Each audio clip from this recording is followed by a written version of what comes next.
Juridicamente falando, plágio é assumir a autoria de um trabalho ou de uma obra em nome de outra pessoa. Esse conceito não está expressamente na lei de direitos autorais, o que não significa dizer que qualquer violação em relação à obra de um autor possa ter o amparo da lei para que, evidentemente, faça a punição dos infratores. O importante é sempre fazer referência ao material de terceiros qual está sendo utilizado. Nem sempre as pessoas são muito zelosas em relação a esses procedimentos. Criar referência é sempre a melhor solução, politicamente correto e que até mesmo estimula a pessoa que criou o conteúdo original ao ver que seu trabalho foi referendado de alguma maneira, né? O registro não é necessário para proteger a obra, ou seja, não é o fato de você não ter o registro que sua obra não pode ser protegida.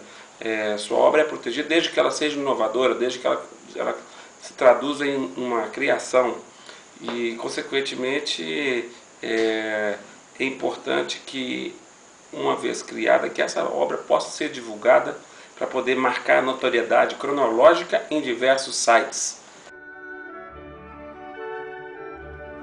Sempre é necessário que a gente dê mais atenção para os contratos de cessão de uso dos conteúdos. Aqueles contratos que normalmente a gente só sai clicando, passa batido, não se dá o trabalho de ler aquelas cláusulas. E todo o conteúdo que gira na internet, ele é ou protegido pela legislação do país onde a pessoa criou esse conteúdo, ou então está divulgando, ou então pelos termos do contrato de licença de uso que está sempre relacionado a um determinado serviço. Nós temos que aprender a fazer alguns procedimentos em relação à preservação da prova, em relação ao conteúdo que foi plagiado, por exemplo.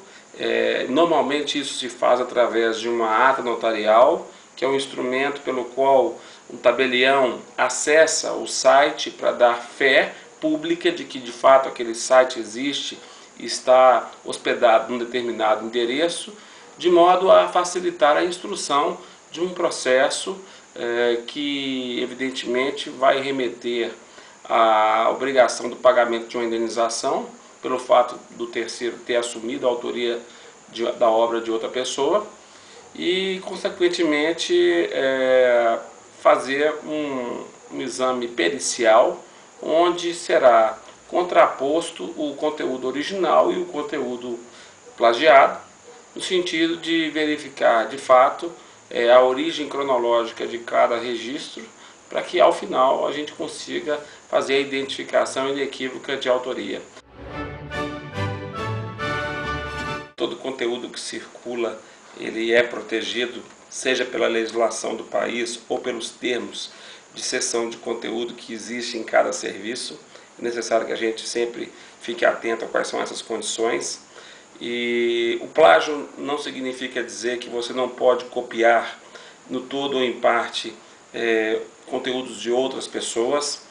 Além disso, recomendo também a leitura do meu blog, DNT, o Direito às Novas Tecnologias, onde a gente sempre monta algumas cartilhas, algumas dicas a respeito desses problemas e trata de algumas situações de casos envolvendo plágio na internet que já estão sendo julgados pelos tribunais brasileiros. O endereço é www.dnt.adv.br.